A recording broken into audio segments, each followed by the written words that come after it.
Hello Thar classes में उन सभी बच्चों का हार्दिक स्वागत जो कंपटीशन की तैयारी कर रहे हैं तथा 11वीं 12वीं कक्षा में पढ़ने वाले हैं और वे सभी जो अपना फाउंडेशन तैयार करना चाहते हैं। मैं लगातार इन दिनों आधुनिक भारत का इतिहास पे फोकस कर रहा हूं और उनके वीडियो समय पे बना रहा हूं और उसी के क्रम में आगे मेरा जो टॉपिक है वो 1857 की क्रांति का विस्तार तथा प्रमुख नायक। इस टॉपिक का मतलब ये है कि 1857 की क्रांति किस किस क्षेत्र में इसका विस्तार हुआ था, कहां कहां पे इसका आगाज यानी प्रारंभ हुई थी और उनको प्रारंभ करने में मुख्य व्यक्तित्व कौन कौन से थे, उनके बारे में आप अध्ययन करेंगे। अभी मैं इस बोर्ड की ओर आपका ध्यान आकर्षित करना चाहूंगा कि इस बोर्ड के ऊपर मैंने एक भारत का नक्शा बनाया है। हमारे प्यारे से भारत का बीच में नक्शा है और साइड में हमारा पड़ोसी देश नेपाल है, यहाँ पे हमारा पड़ोसी देश बांग्लादेश है, यहाँ पे ये चतुर चालाक पाकिस्तान तथा यहाँ पे अफगानिस्तान है।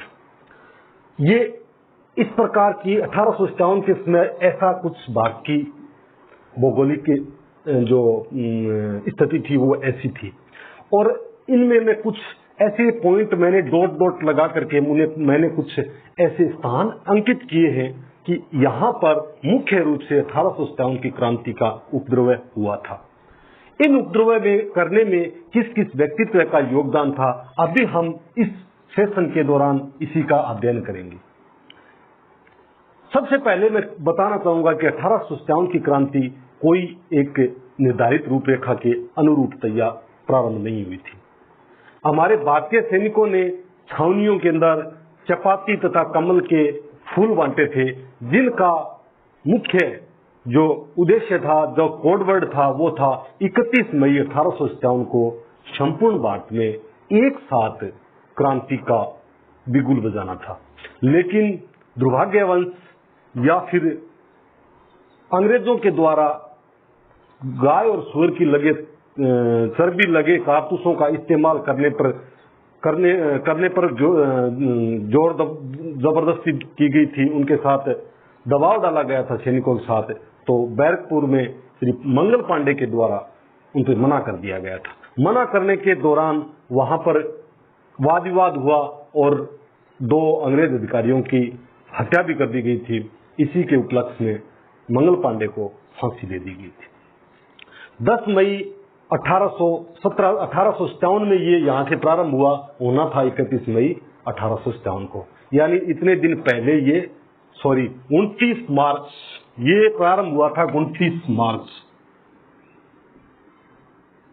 1857 को ये प्रारंभ हो गया था, होना था ये 31 मई को। यहाँ से प्रारंभ होने के बाद धीरे धीरे चल करके 29 मार्च के बाद मई, जून, जुलाई, अगस्त, इसी के दौरान इस वाले क्षेत्र के अंदर बुरी तरह से ये फैल गया था। 1857 की जो क्रांति थी ये एक नेतृत्वहीन थी, इसमें किसी समन्वय का अभाव था। इस क्रांति के अंदर कुछ ही वर्गों ने भाग लिया था, जिसके कारण ये क्रांति असफल जरूर हुई थी, लेकिन दीर्घकालीन परिणाम भारत के पक्ष में ही निकले थे इसके। 1857 की क्रांति को देखा जाए तो अलग अलग क्षेत्र उत्तर भारत के अंदर भारत के संदर्भ में हम पढ़ेंगे, राज्य के संदर्भ में नहीं पढ़ रहे हैं, भारत के संदर्भ में पढ़ने वाले हैं। यहाँ पे आप देखेंगे कि कहाँ पे, यहाँ पे जगदीशपुर, एक बिहार के अंदर जगदीशपुर है, वहां पे कुंवर सिंह ने नेतृत्व किया था। ये RS 2021 का 1857 की क्रांति में कुंवर सिंह का योगदान बताइए, इनकी गतिविधियां बताइए। ऐसे कैसे 2021 का जो RS मेंस का इतिहास का पेपर था उसके अंदर एज इट इज दिया हुआ था। इसीलिए मेरा फोकस RS एग्जाम को, मेंस को भी मैंने फोकस किया है और उसी को मद्देनजर रखते हुए इन कुछ बिंदुओं पे मैं कुछ जो स्थान हैं उन पे जो नेतृत्व था, व्यक्तित्व था, उनके बारे में हम अध्ययन करेंगे। यहाँ पे बिहार के जगदीशपुर में कुंवर सिंह के द्वारा नेतृत्व किया गया था। यहाँ के आरा नामक एक जगह है, उसको अंग्रेजों से उन्होंने मुक्त कराया तथा इस बुढ़े शेर ने अंग्रेजों को धूल चटा दी थी। आगे चलिए, आगे ये कानपुर तो महत्वपूर्ण 1857 की क्रांति का एक महत्वपूर्ण केंद्र था। यहाँ पे इससे हटके मैं बताना चाहूंगा कि बैरकपुर में मंगल पांडे 29 मार्च को 1857 को इन्होंने क्रांति का आगाज किया था। यहाँ से फिर लोग चले, दिल्ली गए। दिल्ली जाने के बाद लगभग दिल्ली में 10 मई के आसपास, कब 12 मई को दिल्ली पर इन क्रांतिकारियों ने अधिकार कर लिया था। पहले हम दिल्ली को लेते हैं। 12 मई को इन क्रांतिकारियों ने दिल्ली पे अधिकार कर दिया था। वहां पे मुगल बादशाह बहादुर शाह जफर थे, जिनसे रिक्वेस्ट किया कि आप शासन सत्ता को स्वीकार करें और हमारा नेतृत्व करें। तो मुगल बादशाह बहादुर शाह जफर ने एक बार तो मना किया, लेकिन काफी समझाइश के बाद उन्होंने एक्सेप्ट कर लिया। बोला कि मैं बूढ़ा हो गया, मैं नेतृत्व कर नहीं पाऊंगा, तो ठीक नहीं है। बोला कि आपको सिर्फ सत्ता इस सिंहासन पे बैठना है, इसके अलावा आपको कुछ नहीं करना है, आपके सेनापति करेंगे सब कुछ। उनका एक सहयोगी सेनापति थे जो बख्त खान के नाम से प्रसिद्ध हैं, उन्होंने इससे क्रांति का दिल्ली के अंदर नेतृत्व किया था। मुगल बादशाह बहादुर शाह जफर के नेतृत्व में इस सेनापति बख्त खां सेनापति ने नेतृत्व 1857 की क्रांति का किया था। उसके बाद पांच दिनों के अंदर दिल्ली पर जब इन्होंने अधिकार कर लिया था, तो मात्र 5 दिनों के अंदर अंग्रेजों ने वापस दिल्ली पर अपना पुनः अधिकार कर लिया था। क्योंकि ये जितने भी स्थान हैं, इन स्थानों पे जो 1857 की क्रांति हुई थी वो भिन्न भिन्न समय में हुई थी। तो भिन्न भिन्न समय में होने के कारण इनकी जो अंग्रेज थे उनकी सेना को काफी समय मिल गया। यहाँ पे निपटने के बाद आगे अपनी सेना को लेके चले गए, और आगे यहाँ पे निपटने के बाद आगे लेके चले गए। ऐसे वो थोड़ी सी सेना उनके पास थी, फिर भी वह जगह जगह पे इस क्रांति को दबा दिया गया था। लेकिन साथ ही साथ उनको संचार के साधन तथा रेलवे का काफी विकास हो गया था, परिवहन के साधनों का काफी विकास हो गया था। तो एक स्थान से दूसरे स्थान पर अंग्रेज अपनी सेना तथा स्वयं अधिकारी पहुंचने में सक्षम हो गए थे, और अपना जो विचार थे, अपने जो समाचार थे, वो दूसरे स्थान पर तार के माध्यम से भेजते थे। तो उनके लिए रास्ता बहुत आसान था। लेकिन हमारे जो भारतीय थे जिन्होंने विद्रोह किया था, क्रांति का बिगुल बजाया था, उनके लिए ये मुश्किल हो गया था। इन्होंने जगह जगह पे ये काम किया था। उसके बाद हम आते हैं अवध पे। अवध में बेगम हजरत महल थी। उन्होंने अपने अल्प वयस्क बच्चे को नवाब घोषित करके और 1857 की क्रांति का बिगुल बजा दिया था। अंग्रेजों के साथ लड़ी तथा 2 रेजिडेंट, जो अवध के अंदर रेजिडेंसी थी, वहां पे 2 रेजिडेंट थे, दोनों रेजिडेंटों को मार दिया गया था, हत्या कर दी गई थी। और उसके बाद उनको अवध पे कब्जा कर लिया था, लेकिन उसके पुनः थोड़े से दिनों में ये अवध पे अंग्रेजों का अधिकार पुनः हो गया था। उसके बाद हम आते हैं झांसी में रानी लक्ष्मीबाई के नेतृत्व में वहां पे बिल्कुल क्रांति की गई थी। लेकिन कुछ ही समय में झांसी पर हिरोज नामक एक अंग्रेज अधिकारी ने पुनः अधिकार कर लिया। वहां से झांसी की रानी लक्ष्मीबाई निकली और ग्वालियर आई। ग्वालियर वहां का तांत्या टोपी से मुलाकात हुई। तांत्या टोपी से मिलकर के ग्वालियर को जीता, ग्वालियर पे कब्जा किया। लेकिन 5-10 दिनों के अंदर पुनः अंग्रेजों ने यहाँ पे भी कब्जा कर लिया और रानी लक्ष्मीबाई वीरगति को प्राप्त हो गई और तांत्या टोपी वहां से भाग निकले। उसके बाद आगे तांत्या टोपी जाते हैं, तांत्या टोपी कानपुर जाते हैं और नाना साहब उनसे मिलते हैं। नाना साहब और तांत्या टोपी के नेतृत्व में कानपुर के अंदर 5 जून 1857 ईस्वी को कानपुर पे कब्जा कर लिया गया था। लेकिन थोड़े से दिनों के बाद उसको भी दबा दिया और अंग्रेजों ने उस पर भी अधिकार कर लिया था। उसके बाद बिहार का हमने कर लिया, जगदीशपुर का, बैरकपुर का कर लिया, कानपुर का कर लिया, झांसी, अवध और दिल्ली, इस क्षेत्र का हमने मुख्य रूप से कर लिया। इन क्षेत्रों में वैसे देखा जाए तो महत्वपूर्ण क्षेत्र थे, इनको याद रखना महत्वपूर्ण है क्योंकि ये मुख्य केंद्र थे यहाँ के जो 1857 की क्रांति के थे। इसके अलावा बहुत सारे थे, एक इतने ही नहीं थे, जगह जगह क्रांति हुई थी। उस क्रांति के अंदर एक थोड़ा सा छोटा सा वर्ग ने भाग लिया था। उसमें कुछ जमींदार शामिल थे, कुछ किसान शामिल थे, सैनिक शामिल थे। लेकिन मैं आपको बता दूं कि इस क्रांति के अंदर यहाँ के राजा शामिल नहीं थे। राजा वफादारी से अंग्रेजों का साथ दिया था और क्रांति को दबाने में उनकी महत्वपूर्ण भूमिका रही थी। और उन राजाओं के जो आपसी तालमेल का अभाव था, और वो आपसी तालमेल का आपस में तो अभाव था ही था, और वो फिर सीधे अंग्रेजों के प्रति वफादार थे। तो फिर 1857 की क्रांति को असफल होना पड़ा। उसके बाद महत्वपूर्ण आगे वाला जो आरएएस का एग्जाम होने वाला है, आरएएस मेंस में महत्वपूर्ण जो क्वेश्चन बनने वाला है वो मेरे अनुमान से दक्षिण भारत का बनेगा कि दक्षिण भारत के अंदर मुख्य रूप से कौन कौन से 1857 की क्रांति के केंद्र रहे थे। वो 1857 की क्रांति के हम यदि दक्षिण भारत का पढ़ेंगे, वैसे तो छोटा छोटा बहुत काफी स्थान थे, लेकिन उत्तर भारत की बजाय दक्षिण भारत में 1857 की क्रांति कम स्थानों पे हुई थी, कम लोगों का योगदान था, कम वर्ग उसमें शामिल थे। ये एक महत्वपूर्ण बात है। अभी हम देखते हैं कि 1857 की क्रांति दक्षिण भारत में कहां कहां मुख्य रूप से हुई थी, उसका मुख्य मुख्य पॉइंट है वो देखेंगे। और यदि क्वेश्चन ऐसा आ भी जाए किसी भी प्रकार से, यदि दक्षिण भारत की क्रांति का जो विस्तार यदि पूछ लिया जाए, तो ये 4-5 पॉइंट हम दे सकते हैं। ये इस प्रकार के क्वेश्चन 50 वर्ड के या 5 नंबर का या 50 वर्ड शब्दों में लिखना जा सकता है, इससे बड़ा आने वाला है नहीं। अब इनमें हम मुख्य रूप से यदि केंद्र देखें तो 1 नंबर पे हम महाराष्ट्र को लेते हैं, 2 नंबर पे हम विशाखापट्टनम को लेते हैं, 3 नंबर पे बेंगलोर को लेते हैं, 4 पे हम गोवा को लेते हैं, 5 पे हम केरल वाला क्षेत्र जो 2-3 एरिया है उनको लेते हैं। 5 क्षेत्र काफी है, एक छोटा सा क्वेश्चन तैयार करने के लिए 5 क्षेत्र काफी है। तो दक्षिण भारत के अंदर अलग अलग लेते हैं। देखिए महाराष्ट्र के अंदर एक रंगा बापू जी नाम करके एक व्यक्ति थे, जिन्होंने एक अंग्रेजों के विरुद्ध सेना तैयार की थी, और उस सेना के माध्यम से सतारा, पंढरपुर, कोल्हापुर, बेलगाम, नासिक और बीजापुर इत्यादि यानी आदि क्षेत्रों में इन्होंने अपनी सेना के माध्यम से अंग्रेजों का विरोध किया था। यह है महाराष्ट्र का क्षेत्र का 1857 की क्रांति का विस्तार। उसके बाद हम नीचे चलते हैं गोवा का क्षेत्र। गोवा में दीपू जी रागा नाम करके व्यक्ति थे, जिन्होंने एक सेना और तथा स्थानीय लोगों के सहयोग से वहां पे अंग्रेजों की नीतियों का विरोध किया था, अंग्रेजों की आर्थिक शोषणकारी गतिविधियों का उन्होंने विरोध किया था। वो थे रंगाजी बापू। एक तो रंगा बापू, एक दीपू जी रागा। उसके बाद हम आगे चलते हैं मालाबार, कालीकट और कोचीन में वहां के स्थानीय लोगों के द्वारा 1857 की क्रांति का उपद्रव प्रारंभ किया गया था। अंग्रेजों के विरुद्ध इन्होंने आवाज उठाई थी। इन दक्षिण भारत के अंदर जितनी भी आवाज उठाई थी उनका स्थानीय भाषा अलग थी। इस क्षेत्र की यदि देखा जाए तो मलयालम थी, इस वाले क्षेत्र की देखा जाए तो तेलुगु थी, यहाँ पे कन्नड़ थी, फिर मराठा था। इस प्रकार से इनकी भाषा अलग थी, और यह इस भाषा का यदि ये चाहते तो बुरी तरह से इस्तेमाल, बहुत अच्छी तरह से इस्तेमाल करके एक 1857 की क्रांति को बहुत ही उच्च स्तर पर पृष्ठभूमि तैयार की जा सकती थी। लेकिन यहाँ पे लोगों के बीच में जागृति, राष्ट्रीयता की भावना की कमी थी, जन जागृति की कमी थी, इसलिए इस क्षेत्र के अंदर ज्यादा कुछ 1857 की क्रांति के उपद्रव कम हुए थे।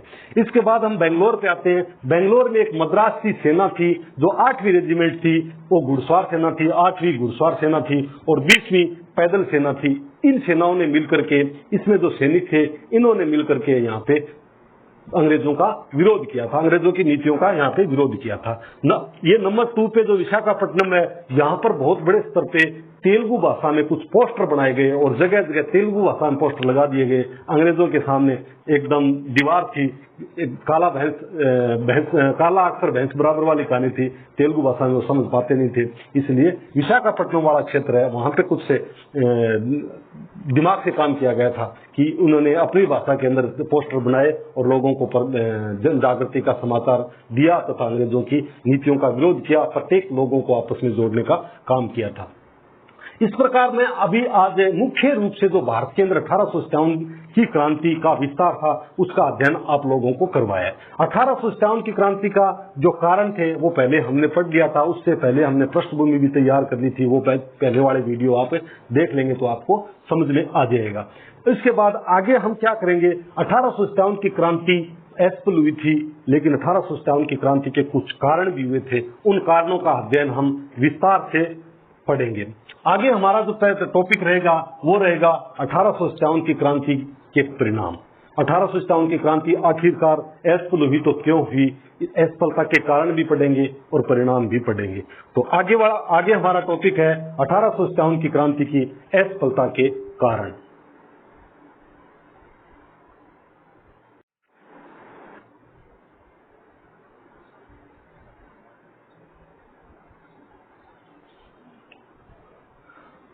अभी आगे जो है 1857 की क्रांति का जो परिणाम है उसको हम अध्ययन करेंगे। देखो परिणाम 1857 की क्रांति वैसे देखा जाए तो भारत के अंदर असफल हो गई थी। 1857 की क्रांति भारत में असफल हो गई थी। उसके बाद भी यहाँ पे क्या क्या परिणाम निकले थे। पहला परिणाम ये निकला था कि 1857 की क्रांति से पहले भारत के अंदर ईस्ट इंडिया कंपनी का राज था। किसका था? ईस्ट इंडिया कंपनी का राज था। उसके बाद किसमें चला गया? ये ब्रिटेन की महारानी के नेतृत्व में चला गया। वहां पे ईस्ट इंडिया कंपनी से साम्राज्य महारानी के अधीन चला गया। साम्राज्य किसके अधीन चला गया? महारानी के अधीन। यहाँ पे अंग्रेजों के द्वारा जो बुरे बर्ताव किए जा रहे थे, यहाँ के ईस्ट इंडिया कंपनी के साथ जो आर्थिक शोषण किया जा रहा था, तो इससे परेशान होकर के ईस्ट इंडिया कंपनी का राज को समाप्त किया और यहाँ का जो शासन है वो महारानी एलिजाबेथ के हाथों में चला गया था। दूसरा, यहाँ पे जब महारानी के अधीन गया तो वहां पे सरकार में वहां का जो संगठन था, वहां का जो राजनीतिक ढांचा था, वहां पे एक सचिवालय की स्थापना एक विभाग की स्थापना हुई। उस विभाग में एक सचिव की स्थापना हुई। ब्रिटेन में सचिव के पद की स्थापना। वो सचिव कौन था? वो सचिव अंग्रेज अधिकारी था और उसमें एक परिषद थी 15 सदस्यों की। 15 सदस्यों की परिषद थी। 15 सदस्यों की परिषद थी। इसमें भारतीय भी थे और अंग्रेज भी थे। ये सहायता के लिए 15 सदस्यों की परिषद थी जो भारत का भ्रमण करती थी सहायता के लिए। इसके बाद यहाँ पे जो लॉर्ड डलहौजी की व्यापक सिद्धांत था उसको तिलांजलि दे दी गई थी। व्यापक सिद्धांत को तिलांजलि दे दी गई थी। आगे फिर और क्या क्या किया? सैन्य संगठन में सुधार किया गया था। सैन्य संगठन में बदलाव क्या किया गया था सैन्य संगठन में कि 1857 की क्रांति से पहले भारत के अंदर जो ब्रिटिश सेना थी उसके अंदर भारतीय सैनिक ज्यादा थे और अंग्रेज अधिकारी थे। तो 1857 की क्रांति के बाद जैसे ये क्राउन के अधीन यहाँ का साम्राज्य गया तो फिर यहाँ की जो सेना थी इसके अंदर एक बैलेंस बनाने का प्रयास किया गया कि भारतीय सैनिक और ब्रिटिश सैनिक बराबर के रहेंगे तथा अंग्रेज अधिकारियों के पास नेतृत्व या शक्तियां ज्यादा दे दी गई थी। इसलिए सेना का भी पुनर्गठन यहाँ पे किया गया था। अंग्रेजों की नस्लवादी जो नीति थी, जो बोलते थे कि भारतीय असभ्य है और हम सभ्य है, ये काले हैं हम गोरे हैं, उस नीति का त्याग किया गया था। नस्लवाद नीति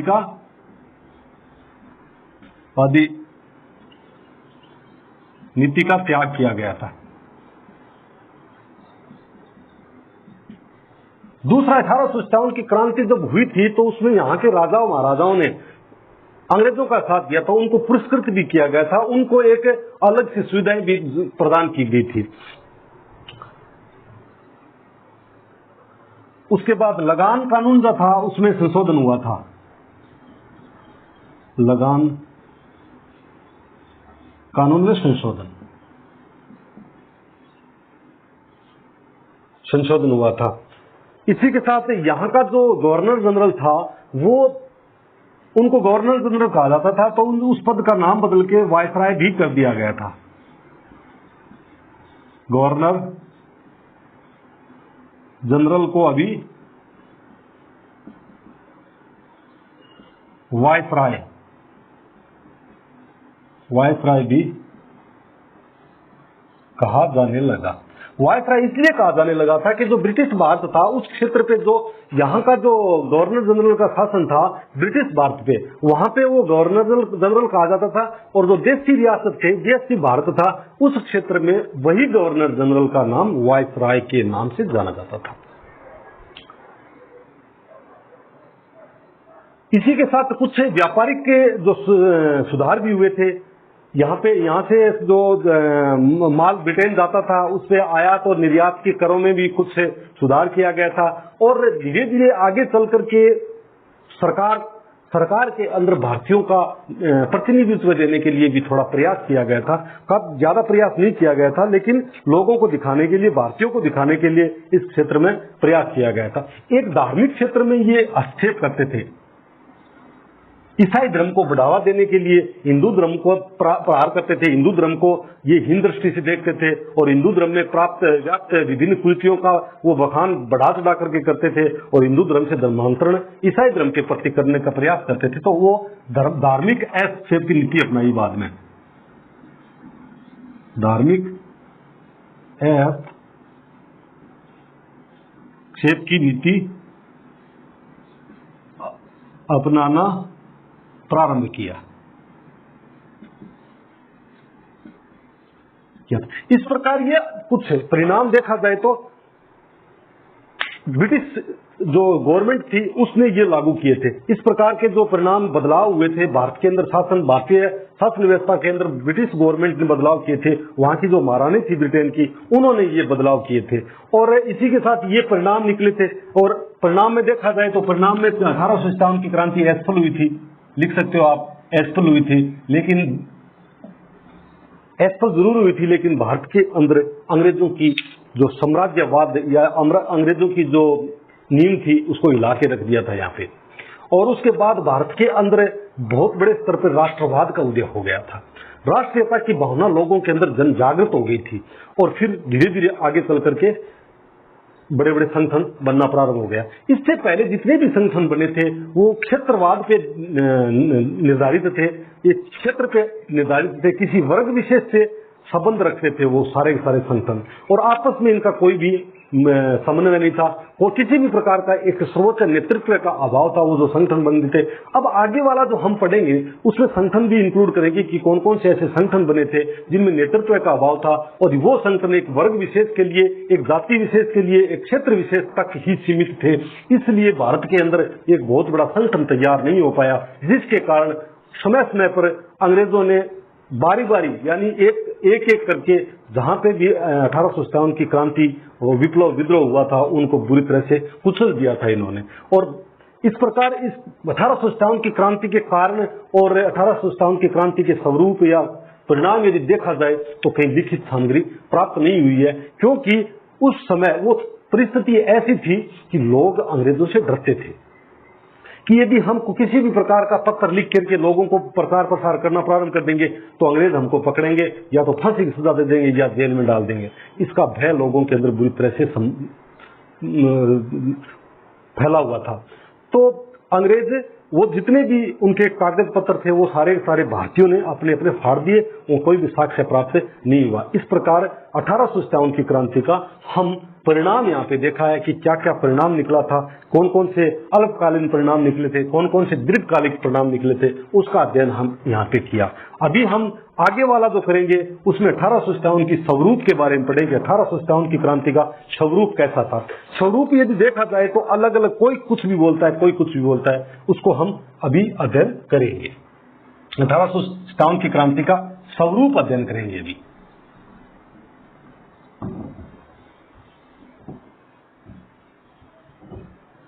की क्रांति का स्वरूप, क्रांति का स्वरूप। अब स्वरूप में क्या होता है स्वरूप के अंदर? कोई कुछ भी बोलता है कि 1857 की क्रांति क्यों हुई थी, और कोई कुछ भी बोलता है कि इसका कारण सैनिक कारण था, इसमें ये कि सेना का विद्रोह था, ये किसानों का विद्रोह था, ये एक हिंदू मुस्लिमों का विद्रोह था, और ये एक कोई विशेष वर्ग का विद्रोह था। इस प्रकार से स्वरूप के तहत इसका अध्ययन हम करते हैं। कुछ व्यक्ति, जैसे हम सबसे पहले इसको लेंगे कि वीर सावरकर ने क्या बोला था। वीर सावरकर एक स्वतंत्रता सेनानी थे जो हमारे 15 अगस्त 1947 में तो बहुत ही महत्वपूर्ण योगदान था। जब उनका दर्शन यदि पढ़ोगे, उनके सिद्धांत और विचारधारा यदि पढ़ोगे, तो वो अंग्रेजों के साथ वीर सावरकर ने बाहर जाकर के एक पार्टी का अभिनव भारत नामक पार्टी का गठन किया था। फिर भारत के अंदर आगे महाराष्ट्र क्षेत्र के अंदर अभिनव भारत जो पार्टी थी वो एक क्रांतिकारी पार्टी थी, और ये क्रांतिकारी सेनानी है। इन्होंने क्रांतिकारी गतिविधियों के माध्यम से अंग्रेजों को भारत से भगाने का भरपूर प्रयास किया था। इसलिए इनकी जो विचारधारा है, उनका सिद्धांत है, वो एक क्रांतिकारी प्रकार का है। तो इन्होंने ये बोला कि ये जो 1857 की क्रांति जो हुई थी, ये एक स्वतंत्रता संग्राम था। लोगों के साथ जो अंग्रेजों के द्वारा जो अत्याचार किया जा रहा था, उस अत्याचार के प्रतिक्रिया स्वरूप लोगों ने जो अपने हथियार उठाए थे, वो अंग्रेजों के विरुद्ध स्वतंत्र होने के लिए उठाए थे। इसलिए उन्होंने बोला था कि ये क्या था, ये प्रथम स्वतंत्रता संग्राम था, प्रथम स्वतंत्रता संग्राम था। अच्छा, अंग्रेज इतिहासकार अपनी करतूतों पे स्याही लपेटने के लिए, अपने करतूतों को रंगने के लिए, पोतने के लिए, जो उनके द्वारा जो यहाँ पे अत्याचार किया जा रहा था, उनको पोतने के लिए उन्होंने बोला कि ये पूरा क्या था, ये सैनिक विद्रोह था। इस सेना में असंतोष फैला गया, सेना के अंदर जो उनका रूटीन था या उनकी जो कार्य विधि थी, उनको पसंद नहीं आई, या अंग्रेज और ब्रिटिश सेना के जो कर्मचारी थे, उनके बीच में ये विद्रोह हो गया था। इसलिए बैरकपुर से भी ये प्रारंभ हुआ था। इसलिए अंग्रेज इतिहासकार क्या बोलते हैं, अंग्रेज इतिहासकार क्या बोलते हैं, बोले कि ये एक सैनिक विद्रोह था, सैनिक विद्रोह था। क्यों बोला इन्होंने, क्योंकि अपने द्वारा जो करतूतें यहाँ पे की जा रही थी, यहाँ पे आर्थिक शोषण जो लोगों के साथ किया जा रहा था, बुरी तरह से इनके साथ अत्याचार हो रहा था, उनको ढकने के लिए उन्होंने बोला ऐसा कुछ नहीं है, बाहर की जो आम जनता है वो किसी भी प्रकार से कोई परेशानी नहीं है उनको, सिर्फ ये जो सेना है, वो सेना के अंदर जो सैनिक है, उनके बीच में आपस में झड़प हो गई थी और वो एक सैनिक विद्रोह के रूप में ही काउंट मानते थे। उसके बाद कुछ लोग बोलते हैं कि ये मुस्लिम जो शासक था, मुगल सम्राट, उसके साथ अंग्रेजों ने बुरा बर्ताव किया था और मुगल जो मुस्लिम सत्ता थी उसको उखाड़ फेंक दिया था। आपको बता दूं कि बहादुर शाह जफर को इन्होंने गिरफ्तार किया था 1854 में। 1857 की क्रांति में जब ये दिल्ली गए थे और बहादुर शाह जफर को एक नवाब घोषित यानी सम्राट घोषित कर दिया था यहाँ के सेना के लोगों ने और आमजन ने जो क्रांतिकारी थे उन्होंने, तो उसको बहादुर शाह जफर को इन्होंने गिरफ्तार कर दिया, रंगून भेज दिया था, पूर्ण रूप से सत्ता को समाप्त कर दिया था और बोला कि लाल किले को खाली किया जाए। इस प्रकार की गतिविधि करने लगे थे, ये मुगल शासक के साथ बहुत ही बुरा बर्ताव करने लगे। तो कुछ लोग बोलते हैं कि मुगलों की ये प्रतिक्रिया थी। क्या थी? मुगलों की प्रतिक्रिया। ये मुसलमानों की प्रतिक्रिया, मुसलमानों की प्रतिक्रिया थी। कुछ लोग बोलते हैं कि मुसलमानों, अभी इसी के साथ जब अंग्रेज भारत में आए थे तो उससे पहले यहाँ बहुत बड़ी कुरीतियां समाज में, हिंदू धर्म के अंदर, ये हिंदू समाज में यदि देखा जाए तो बहुत विडंबना थी लोगों के बीच में, बहुत सारी कुरीतियां और रीति रिवाजें इन ब्राह्मणों ने अपने फायदे के लिए, अपने आर्थिक हितों के लिए, पूर्ति के लिए इन्होंने विभिन्न प्रकार के यज्ञ और कर्मकांड चला रखे थे। तो इनको भी ये बुरा लगा, क्योंकि जब ये अंग्रेज आ गए तो ईसाई धर्म का प्रचार करने लगे और ये इस प्रकार का जो काम कर रहे थे उनकी वो आलोचना करने लगे। तो आलोचना करने लग गए तो उनका जो गोरख धंधा था वो समाप्त हो गया। तो कुछ लोग बोलते हैं ये ब्राह्मणों की प्रतिक्रिया थी, ब्राह्मणों की प्रतिक्रिया थी।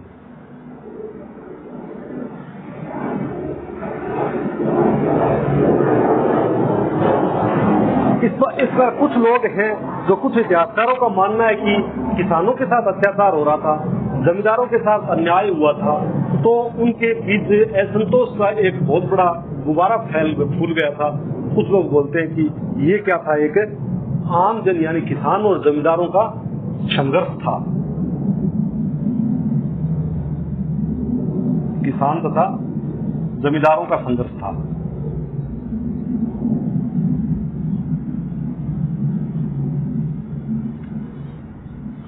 संघर्ष था। इस प्रकार हम आज 1857 की, इधर हमने विस्तार और यहाँ के प्रमुख नायक थे 1857 की क्रांति के, उनका अध्ययन किया। उसके बाद हमने 1857 की क्रांति हो जाने के बाद ब्रिटिश गवर्नमेंट के द्वारा, महारानी के द्वारा यहाँ पे क्या क्या कार्य किए गए थे, अर्थात 1857 की क्रांति के परिणाम क्या निकले थे उसका अध्ययन किया था। और इसके बाद हम अंत में 1857 की क्रांति के स्वरूप के बारे में अध्ययन किया कि 1857 की क्रांति आखिरकार हुई क्यों थी और लोगों की उसके प्रति क्या क्या राय थी, उसका अध्ययन हम 4-5 बिंदुओं के अंदर पूरा किया है। इसी के साथ 1857 की क्रांति को हम यहाँ पे विराम देना चाहते हैं और 1857 की क्रांति यहाँ पे समाप्त होती है और आगे वाला जो चैप्टर होगा वो भारत के अंदर स्वतंत्रता संग्राम से हम प्रारंभ करेंगे। 1857 की क्रांति के बाद स्वतंत्रता संग्राम या भारत के अंदर जो राष्ट्रवाद उत्पन्न हुआ था या भारत के अंदर विभिन्न प्रकार के छोटे छोटे संगठन बड़े थे, उसके बाद एक बहुत बड़ा संगठन का निर्माण हुआ। आगे वाला वीडियो हम उस संगठन से संबंधित पढ़ने वाले हैं। आगे वाला जो सेशन बनेगा वो संगठनों से संबंधित पढ़ने वाले हैं। भिन्न भिन्न क्षेत्रों में संगठन बने थे, जाति आधारित संगठन थे, वर्ग आधारित संगठन थे, इनका हम आगे वाले वीडियो में अध्ययन करेंगे। इसी के साथ आपसे मेरी गुजारिश है कि आप अधिक से अधिक सब्सक्राइब कीजिए, अधिक से अधिक लाइक कीजिए और शेयर कीजिए और जो सब्सक्राइब का जो बेल आइकन है उसको दबा दीजिए ताकि मैं जैसे ही अपलोड करूं आपके साथ उसका संदेश प्राप्त हो जाए, तो आपको पढ़ने के लिए आपको महत्वपूर्ण कंटेंट प्राप्त होगा और मुझे भी मोटिवेशन मिलेगा। आज हम हमारे इस सेशन को यहीं पे विराम देना चाहते हैं। जय हिंद, जय भारत।